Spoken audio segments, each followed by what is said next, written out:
से ही बांग्लादेश में कट्टरपंथियों का बोलबाला है, तो वहीं बांग्लादेश में यूनुस राज में अपराध के मामलों में लगातार वृद्धि भी हो रही है। और अब इसी को लेकर शेख हसीना की पार्टी आवामी लीग ने यूनुस सरकार पर बड़ा हमला बोला है। आवामी लीग ने एक्स पर पोस्ट के जरिए यूनुस सरकार को कटघरे में खड़ा करने की कोशिश की।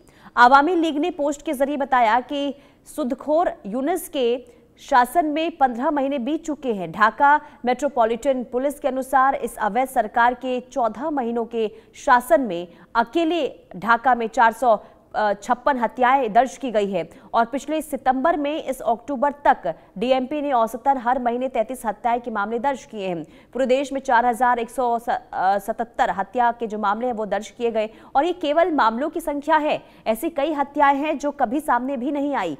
मानवाधिकार समूहों का यह कहना है कि इस अवधि के दौरान देश भर में 216 लोगों को पीट कर मार डाला गया। हालांकि पुलिस का यह भी कहना है कि अपराध आंशिक रूप से इसलिए बढ़ जाती है और लगातार इसमें इजाफा भी हो रहा है।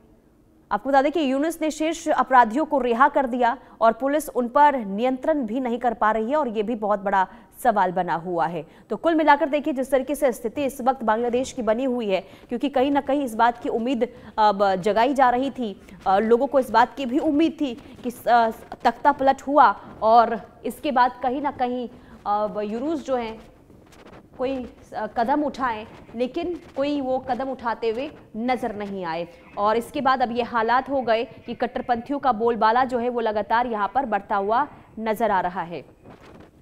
तो यूनुस सरकार पर आवामी लीग का ये करारा वार जो है वो देखने को मिल रहा है। लेकिन सवाल ये कि आखिर हिंसा लगातार जब बढ़ रही है तो आखिर यूनुस खामोश क्यों है?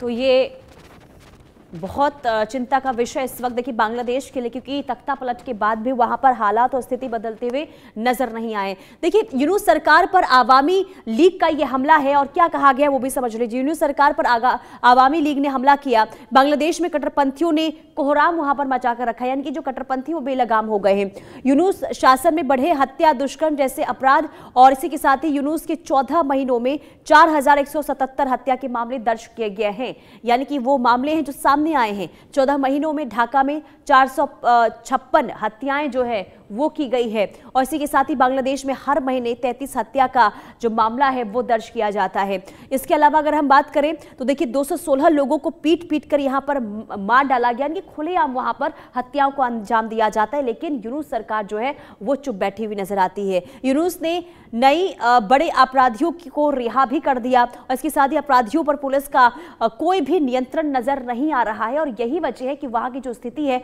वो काफी दयनीय नजर आती है। तो यूनुस सरकार पर आवामी लीग का ये बड़ा हमला लगातार देखने को मिल रहा है और जो आरोप लगाए गए हैं इसे आप इस तरीके से भी समझ सकते हैं, क्योंकि यूनुस सरकार ने अभी तक कोई सख्ती नहीं उठाई है कट्टरपंथियों को लेकर और इसके बाद जो हत्याओं के जो मामले बढ़ रहे हैं वो वाकई में चिंता का विषय और जो ये आंकड़े रखे गए हैं वो आंकड़े हैं जो सामने आए हैं, यानी कि कई ऐसे आंकड़े हैं जो सामने नहीं भी आते हैं, यानी कि आप सोच सकते हैं कि वहां पर क्या स्थिति बनी होगी। हमारे साथ रैनिक बने हुए हैं।